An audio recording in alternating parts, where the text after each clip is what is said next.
La Universidad de Oxford, con sus 800 años de historia, jamás había presenciado un silencio tan profundo. El profesor Harrington acababa de declarar: África no ha contribuido en nada a la civilización humana. Ibrahim Traore se levantó de su asiento mientras 500 académicos contenían el aliento. Pero nadie pudo haber anticipado que sus palabras, en los siguientes 10 minutos, se volverían virales y pondrían fin a la carrera del profesor. El Teatro Sheldonian de Oxford estaba lleno esa tarde de marzo. Se suponía que sería una conferencia rutinaria sobre liderazgo global en el siglo XXI, con la participación de líderes mundiales y académicos. Ibrahim Traore, presidente de Burkina Faso, había sido invitado como parte del ciclo de liderazgo africano de la universidad. Sentado tranquilamente en la primera fila, vestido con un sencillo traje oscuro, tomaba notas mientras los distintos oradores exponían sus ideas sobre desarrollo, democracia y cooperación internacional. A las 3:30 p.m., el profesor Edmund Harrington subió al estrado. Un hombre de casi 70 años, cabello plateado y gafas de montura metálica, imponía respeto gracias a sus décadas de publicaciones sobre historia y civilización europea. Su presentación fue deslumbrante. Becario de la Fundación Rhodes, autor de 12 libros, poseedor de 3 doctorados honorarios. Cuando comenzó su conferencia sobre los fundamentos de la civilización moderna, su tono era seguro, casi desdeñoso, como si las conclusiones que iba a presentar fueran incuestionables. Cuando examinamos los pilares del progreso humano, comenzó Harrington, con su voz resonando en el histórico recinto, vemos un patrón claro. Las matemáticas vienen de Grecia, el derecho de Roma, la filosofía de Alemania, la innovación industrial de Gran Bretaña. Hizo una pausa, recorriendo al público con la mirada por encima de sus gafas. Los fundamentos de lo que llamamos civilización tienen orígenes decididamente occidentales. Varios asistentes se removieron incómodos en sus asientos, pero Harrington continuó, envalentonado por el entorno académico que durante mucho tiempo había respaldado esas ideas. 20 minutos después de empezar su discurso, Harrington pronunció la frase que marcaría el resto de su vida. Ahora, algunos podrían preguntar por las contribuciones de otros continentes. Asia nos dio la pólvora y el papel. Ciertamente, las Américas tenían calendarios sofisticados, pero África se detuvo dramáticamente, con una leve sonrisa en los labios. Reto a cualquiera en esta sala a que nombre una sola contribución significativa a la civilización humana proveniente del África subsahariana. El continente ha sido receptor de civilización, no un contribuyente a ella. El silencio que siguió fue ensordecedor. En la primera fila, Ibrahim Traore cerró lentamente su cuaderno. Colocó su bolígrafo con cuidado sobre el escritorio, junto a él. A su alrededor, varios estudiantes y académicos africanos permanecían inmóviles, atrapados entre la indignación y el ambiente intimidante que suponía desafiar a un profesor de tan alto rango en el recinto más prestigioso de Oxford. El momento se prolongó, cargado de una tensión no dicha, hasta que Traore levantó la mano. Sí, respondió Harrington, con una irritación apenas disimulada, claramente sin esperar ser contradicho. Traore se puso de pie. Su movimiento fue deliberado y sereno. Profesor Harrington, comenzó. Su voz resonó a pesar de no usar el micrófono. Me gustaría responder a su afirmación, si me lo permite. La sonrisa de Harrington se ensanchó. Por supuesto, señor. Fingió no saber quién era Traore, a pesar de que el presidente había sido presentado al inicio del evento. Traore, Ibrahim Traore, respondió con sencillez, sin mencionar su título. Y acepto su desafío. Un murmullo de anticipación recorrió al público. Varias personas comenzaron a grabar discretamente con sus teléfonos, sintiendo que estaban a punto de presenciar algo importante. Harrington hizo un gesto despectivo hacia el escenario. Por favor, ilústrenos, pero procure ceñirse a los hechos históricos y no caer en el nacionalismo romántico. La condescendencia en su voz era palpable. Traore caminó hacia el podio con pasos medidos. Llevaba consigo una carpeta de cuero sencilla, que colocó cuidadosamente sobre el atril. Por un momento permaneció en silencio, mirando al público, y luego directamente a Harrington. Profesor, comenzó. Antes de responder a su desafío, ¿puedo hacerle una pregunta? En sus amplias investigaciones, ¿ha visitado alguna vez las colecciones de manuscritos en Tombuctú? ¿Ha estudiado los tratados matemáticos del pueblo Dun? ¿Ha examinado las técnicas metalúrgicas del pueblo Haya, en Tanzania? Harrington agitó la mano con desdén.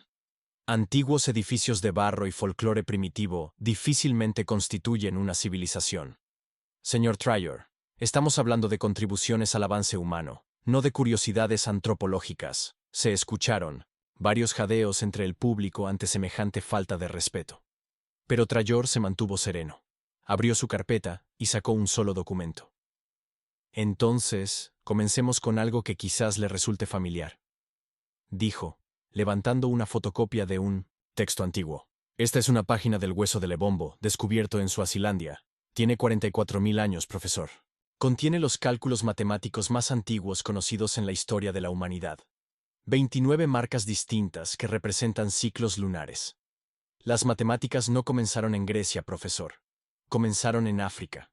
La sonrisa empezó a desvanecerse del rostro de Harrington, aunque se recuperó rápidamente. Contar marcas no es precisamente Pitágoras, se burló. Tryor sacó otro documento. Entonces quizá debamos hablar del hueso de Ishango, de la República Democrática, del Congo. Tiene 20.000 años de antigüedad y contiene evidencia de números primos, multiplicación y división. Esto antecede a las matemáticas griegas por casi 19.000 años. Hizo una pausa, permitiendo que los números calaran hondo. ¿Quiere ejemplos más recientes? Muy bien. Hablemos de la Universidad de Sankoré, en Tombuctú, que albergaba 700.000 manuscritos y educaba a 25.000 estudiantes en el siglo XII, cuando Oxford aún no era más que un conjunto de tabernas. El público ahora guardaba un silencio absoluto, colgado de cada palabra. Tryor continuó, su voz ganando fuerza, pero sin perder nunca su dignidad tranquila. Usted mencionó que el derecho viene de Roma. Hablamos de la Constitución de la Confederación Ashanti, que incluía mecanismos de control y equilibrio 3 siglos antes que la Constitución estadounidense, o del Parlamento de Buganda, que tenía un sistema complejo de gobierno democrático, mientras Europa seguía gobernada por monarcas absolutos. ¿Usted habla de filosofía de Alemania?, prosiguió Tryor, ahora completamente en su elemento. ¿Ha leído los textos filosóficos de Sera Jacob, el filósofo etíope del siglo XVII que desarrolló ideas sobre la investigación racional y los derechos humanos mucho antes de la Ilustración europea? Su discípulo Walda Hewat escribió tratados sobre ética que rivalizan con cualquier obra producida en Europa en esa época. Pero claro, intentó interrumpir Harrington. Escribieron en gies, no en latín, así que quizás no cuenten en su valoración. Son ejemplos aislados. Pero Tryor levantó la mano, y sorprendentemente el profesor guardó silencio. ¿Aislados, profesor? Permítame hablarle sobre aislamiento. Es aislamiento cuando la Biblioteca de Alejandría, fundada por una dinastía africana, albergaba el conocimiento del mundo mientras los ancestros de los fundadores de Oxford aún vivían en chozas de barro. Es aislamiento cuando matemáticos africanos calculaban la circunferencia de la Tierra mientras los europeos aún creían que era plana. ¿Usted quiere contribuciones a la civilización? La voz de Tryor se elevó levemente por primera vez. Hablemos de medicina. La primera cirugía exitosa de cataratas se realizó en Mali en el siglo XIV. La primera cesárea en la que sobrevivieron tanto la madre como el hijo se llevó a cabo en Uganda en 1879. Utilizando técnicas que no aparecerían en 1900, la medicina europea, hasta 50 años después. La primera vacunación, no la de la viruela bovina de Edward Jenner, sino la variolación contra la viruela, se practicaba en África Occidental y fue llevada a América por africanos esclavizados. Sacó otro documento. Arquitectura. Las propiedades acústicas del Gran Zimbabue superan a la ingeniería moderna. Las pirámides nubias son anteriores a sus contrapartes egipcias. Las iglesias de roca de Lalibela fueron talladas a partir de bloques únicos de roca volcánica, con una precisión que los ingenieros modernos aún no logran explicar. Pero quizás nunca haya oído hablar de todo esto porque no encaja en su narrativa de una África primitiva. La transformación en la sala era palpable. Estudiantes que antes estaban encorvados, ahora se sentaban erguidos, muchos tomando notas. Varios profesores asentían con la cabeza. Algunos se veían incómodos, otros parecían estar descubriendo esta información por primera vez. El rostro de Harrington había pasado de la arrogancia a la defensa, y de ahí a algo que se aproximaba al pánico. Pero Trayor no había terminado. Hablemos de metalurgia, continuó, su voz ahora cargada con la autoridad de la certeza absoluta. El pueblo Haya, en Tanzania, producía acero al carbono en altos hornos hace 2000 años. Una técnica que no aparecería en Europa hasta la Revolución Industrial. Los bronces de Benín son tan sofisticados que cuando los europeos los vieron, por primera vez, se negaron a creer que los africanos pudieran haberlos creado. Así que inventaron teorías sobre artesanos portugueses perdidos. Agricultura. Los africanos domesticaron el mijo perla, el sorgo, el arroz africano, el ñame, los frijoles de carita, la sandía y el quimbombó. Desarrollaron complejos sistemas de irrigación en el Sahel que sostuvieron ciudades de cientos, de miles de habitantes. Mientras Europa atravesaba la Edad Media, la agricultura en terrazas del pueblo Dun ha sustentado comunidades por más de 1000 años, en condiciones donde los métodos europeos fracasan en una sola temporada. Trayor hizo una pausa, mirando directamente a Harrington, quien ahora sudaba visiblemente a pesar de la temperatura fresca del teatro. Pero quizás, lo más importante, profesor, hablemos de Ubuntu, el concepto filosófico que dice, yo soy porque nosotros somos. Mientras la filosofía europea se obsesionaba con los derechos individuales y la conquista, la filosofía africana desarrollaba ideas de justicia restaurativa, responsabilidad colectiva y dignidad humana, que el mundo civilizado apenas ahora empieza a comprender. La tragedia, profesor Harrington, dijo Trayor, su voz ahora suave pero penetrante. No es que África no haya contribuido a la civilización. La tragedia es que académicos como usted han pasado siglos borrando, ignorando y denigrando activamente esas contribuciones.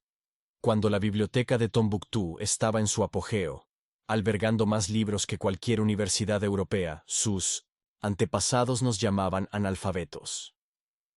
Cuando nuestros astrónomos seguían el movimiento de las estrellas, nos llamaban supersticiosos. Cuando nuestros sanadores realizaban cirugías complejas, nos llamaban brujos. Tomó su carpeta y sacó un último documento. Esto, profesor, es una carta de Cecil Rhodes, fundador de la beca que tal vez financió su educación. En ella afirma explícitamente que la historia africana debe ser suprimida para justificar la colonización. Su ignorancia no es accidental, profesor. Es el resultado de un esfuerzo sistemático y deliberado por borrar las contribuciones africanas a la civilización humana. Y usted ha sido parte de esa maquinaria por 47 años. El silencio en el teatro era absoluto. Harrington permanecía de pie a un lado del escenario, abriendo y cerrando la boca, pero sin poder articular una sola palabra. Trayor aún no había terminado. Podría continuar durante horas, profesor. Podría hablarle de los cálculos astronómicos del pueblo Dun, que conocían la existencia de Sirio B siglos antes de que los telescopios occidentales pudieran detectarla.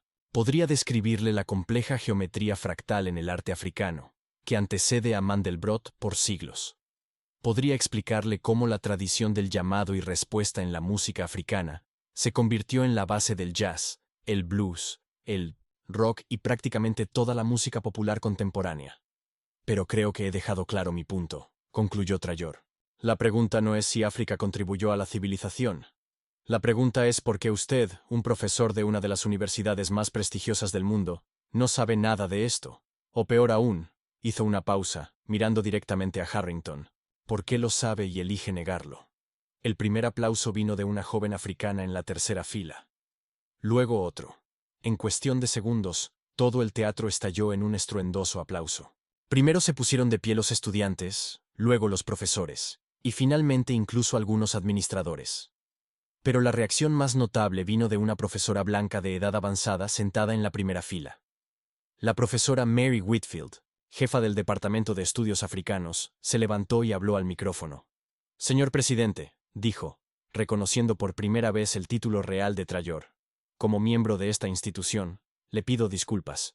Sus palabras de hoy han expuesto una vergonzosa ceguera en nuestro plan de estudios. Propongo que Oxford revise y reforme de inmediato nuestros programas de historia para incluir las contribuciones africanas que usted ha señalado.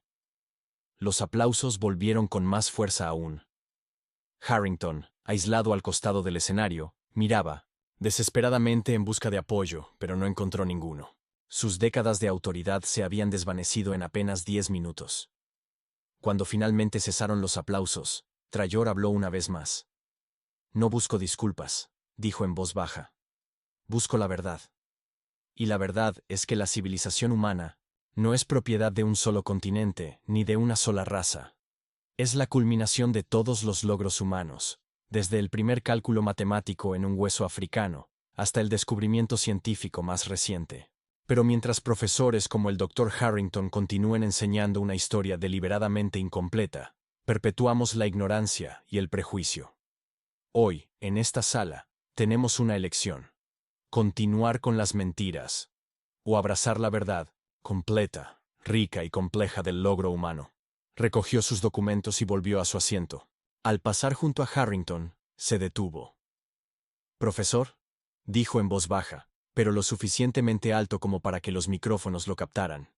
«He dejado copias de todas estas fuentes en su departamento. Espero que encuentre tiempo para leerlas». Las consecuencias fueron rápidas y decisivas.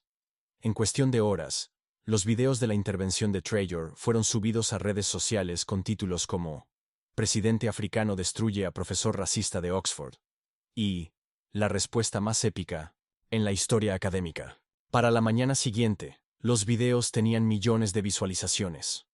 Medios de comunicación de todo el mundo recogieron la historia. Académicos de diversas universidades africanas aportaron ejemplos adicionales que respaldaban los argumentos de Trayor. La etiqueta Africa Built Civilization comenzó a ser tendencia a nivel global. El profesor Harrington emitió un comunicado al día siguiente anunciando su jubilación anticipada para dedicarse a intereses personales. La Universidad de Oxford publicó una disculpa formal y anunció una revisión exhaustiva de su plan de estudios de historia. El Teatro Sheldonian, donde había tenido lugar la confrontación, acogería una nueva serie anual de conferencias sobre las contribuciones africanas a la civilización global. El primer orador sería Ibrahim Trayor. Pero quizá el resultado más significativo vino de los estudiantes. La matrícula en programas de estudios africanos se disparó en las universidades británicas. Jóvenes historiadores comenzaron a viajar a África para estudiar en archivos que habían sido ignorados durante siglos. Los manuscritos de Tombuctú, el conocimiento astronómico del pueblo Dun, las prácticas médicas de los sanadores tradicionales, todo se convirtió en objeto de estudio académico serio. Un año después, la Universidad de Oxford inauguró una nueva estatua en su patio principal. No era de Ibrahim Trayor, quien había rechazado el honor. En su lugar, era de Ahmed Baba al-Timbukti, el erudito africano del siglo XVI, cuyos 1600 libros sobre derecho, medicina, filosofía y matemáticas educaron a generaciones mientras Oxford aún se encontraba en su infancia.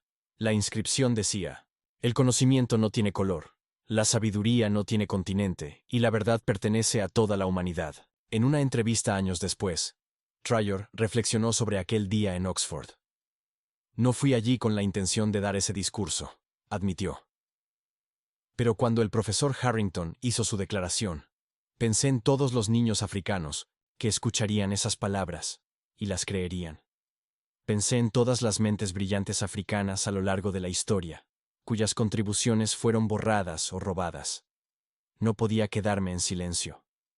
La verdadera tragedia, continuó, no es lo que dijo un profesor ignorante. Es que sus ideas eran consideradas aceptables en una institución dedicada a la verdad y al conocimiento. ¿Cuántos estudiantes se sentaron durante 47 años en sus clases, absorbiendo esas mentiras? ¿Cuántos llegaron a ocupar puestos de poder, cargando con esos prejuicios? Por eso tuve que hablar. No para humillarlo, sino para romper el ciclo. El entrevistador le preguntó si sentía que su respuesta había sido demasiado dura. Trayor negó con la cabeza.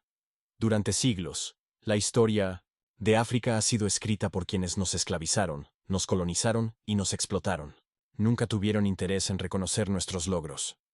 Cuando te han negado tu historia durante tanto tiempo, decir la verdad no es ser duro. Es ser necesario. El profesor Harrington tuvo 47 años para aprender la verdad. Eligió la ignorancia. Yo simplemente elegí no dejar que esa ignorancia quedara sin respuesta.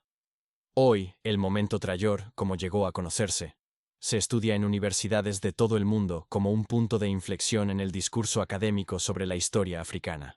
Sirve como recordatorio de que el conocimiento, el verdadero conocimiento, exige humildad, curiosidad y la disposición de desafiar suposiciones arraigadas. Demostró que, a veces, el arma más poderosa contra los prejuicios no es la ira ni la violencia, es la verdad, dicha con dignidad y respaldada por hechos irrefutables. Y en aulas desde Lagos hasta Londres, desde El Cairo hasta Ciudad del Cabo, los profesores ahora inician sus clases sobre historia africana con una verdad sencilla, que nunca debió haber sido controvertida. África no es solo parte de la civilización humana, es donde la civilización humana comenzó. El silencio que cayó sobre la Universidad de Oxford aquella tarde de marzo no fue simplemente el final de la carrera de un profesor. Fue el comienzo de una conversación largamente postergada sobre qué historias se cuentan, qué logros se reconocen y qué contribuciones a la civilización humana merecen ser recordadas.